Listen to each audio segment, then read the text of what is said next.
In today's video, we are going to show you how to enable dark mode in Milanote so you can make your workspace easier on the eyes, especially at night. Let's begin. Now, I am currently working on this specific board and I wanted to change the appearance to match my brand identity and of course the overall vibe. Now for you to be able to do that, all I have to do is super simple. Go to the top right corner where you can see the gear icon, click on it, and click the settings. Here, all I have to do is scroll down until you find appearance and click on it. Right now, I am using a color scheme of white.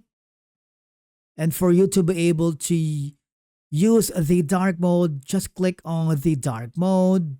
And basically, there you have it.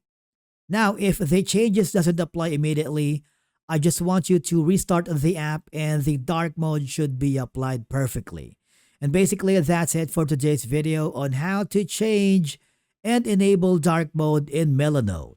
Thank you so much for watching and we will see you again in the next video.